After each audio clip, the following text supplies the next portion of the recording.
Croque Jardin, c'est un jardin qui se trouve à La Roque-d'Enterron, dans les Bouches-du-Rhône. C'est un jardin qui a été monté par la Fédération des foyers ruraux.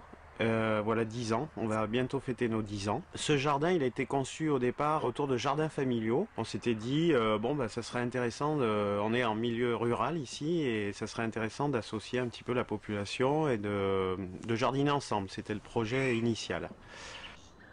Et au fil des années, le jardin a pris tournure au niveau de son environnement. L'idée, c'était de faire un petit îlot de biodiversité au niveau naturel, au niveau de l'environnement. Et puis aussi un îlot de diversité au niveau des humains, hein, avec des gens de toute origine sociale ou culturelle qui se rencontrent, qui se croisent, qui se retrouvent pour faire des choses ensemble. On vient avec les enfants, puis c'est un coin, on est tranquille, on pose le véhicule, les enfants sortent. On n'a pas besoin de se soucier de savoir où ils sont, à droite, à gauche. Nous sommes tranquilles, et puis eux aussi sont tranquilles. Ils font leur vie, nous on s'occupe de nos jardinets et vraiment on est au calme, c'est vraiment très très bien. Puis ça permet de décompresser. Je ne vois plus. Là c'est bon, c'est pour tout le monde. Non, je viens d'en manger une, c'est gentil. Mais c'est surtout un lieu de rencontre ici. Hein. Là il y a là-bas il y a 2 couples, les nouveaux qui sont venus. Je ne les connaissais pas, c'est de nouveaux habitants ici, très sympas. Je les ai rencontrés dimanche, on a discuté, je leur ai un peu montré comment il fallait faire parce qu'ils n'étaient pas trop au courant. Et après, c'est parti, hein, voilà, on fait des connaissances. Moi, je trouve ça très intéressant ici. Voilà, et surtout les enfants. Les gosses ici, c'est magnifique pour eux. Morgane, tu vas aider Hugo, Là-bas, il y a un ruisseau et chaque parcelle ont accès au ruisseau, qui a une sorte de tuyau on ouvre et tout, et ça amène l'eau sur la parcelle que tu veux.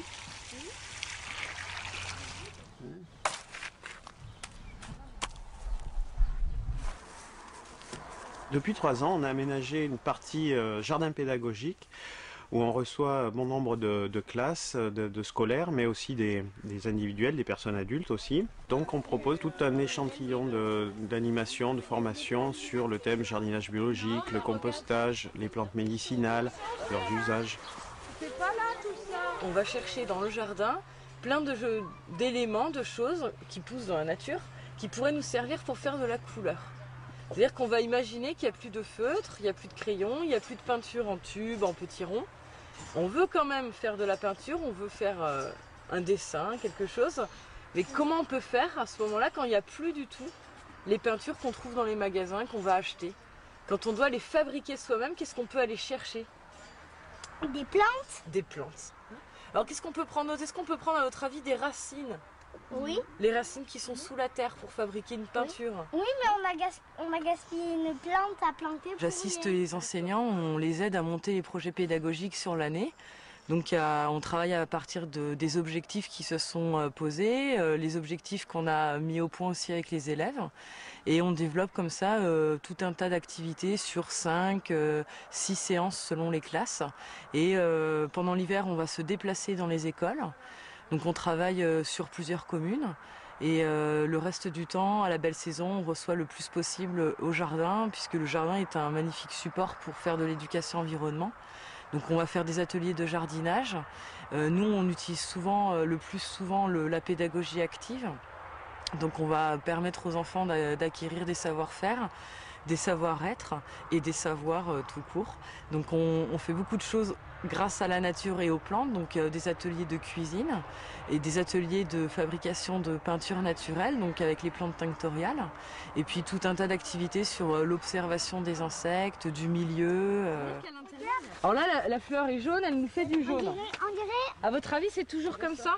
Non. Une fleur bleue fait du bleu, une fleur rouge fait du rouge? On reçoit différents publics et cette année notamment, nous avons aménagé un espace pour les personnes handicapées, les personnes à mobilité réduite. Nous avons fabriqué des jardinières à roulettes notamment qui sont à hauteur des personnes pour qu'ils puissent venir jardiner avec nous. Entre les feuilles, tu vois, tu as des choses.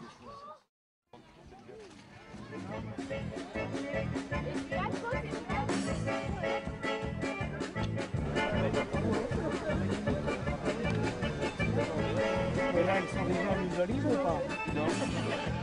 Mais alors Tous au jardin, c'est un rendez-vous qu'on donne chaque année fin avril, début mai, déjà à des passionnés de plantes, puisqu'il y a un troc autour des graines et des plantes. Et là, on trouve une trentaine de participants qui s'échangent, qui discutent autour de la botanique. Comme ça, on les rentre. Quand ils sont petits, l'hiver, ils perdent leurs feuilles. Et c'est vrai qu'après, ils les gardent et ça devient... c'est vraiment très très bon. C'est une bourse aux graines on est un ensemble de jardiniers à avoir organisé ça. On fournit la base de la bourse avec les excédents de graines qu'on produit dans notre jardin.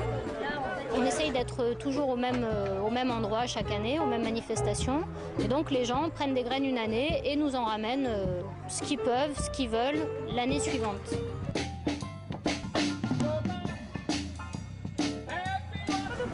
Pardon?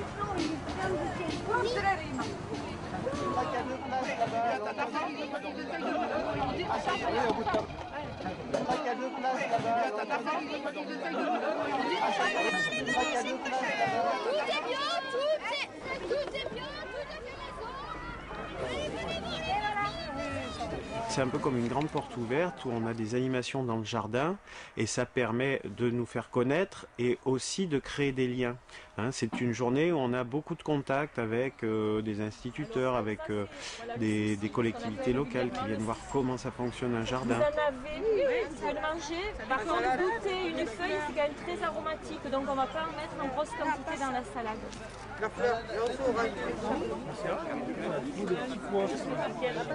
Là, ce que je vous propose aujourd'hui, c'est un sirop contre le rhume et la toux. Donc ce que je vais faire, c'est déjà vous donner la recette, comme ça celles qui veulent partir avant la fin, elles auront au moins la recette. Il n'y a pas de souci. On va faire une terre fine pour qu'il y ait un très bon contact et par capillarité, l'humidité de la terre va passer à la graine et va lever la dormance, la graine va démarrer. Ensuite, vous semez, et c'est là qu'il faut faire attention, semer très fin. Il en faut assez peu. Alors, n'essayez pas de semer tout, vous voyez que tout soit bien partout. Vous passez plusieurs fois, mais bon, si, là, pratiquement, il y en a assez. En gros, dans une caisse comme ça, il vous faudrait 100 graines. Et là, elles ne sont pas loin. Si elles n'y sont pas, elles ne sont pas loin. Alors maintenant, on a dit qu'il fallait que la graine touche bien à la terre. Qu'est-ce qu'on va faire? On va la retasser. On va bien tasser pour que les graines soient bien en contact avec la terre et pour que l'humidité passe. C'est bien Croque Jardin parce qu'il y a des choses intéressantes à apprendre sur les jardins et sur la nature. En fait, ça nous apprend le compost, ça nous apprend d'autres choses, ça nous apprend les noms des insectes. Et voilà, le sort.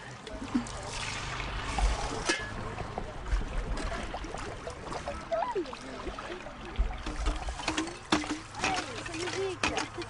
Attention, ça gicle.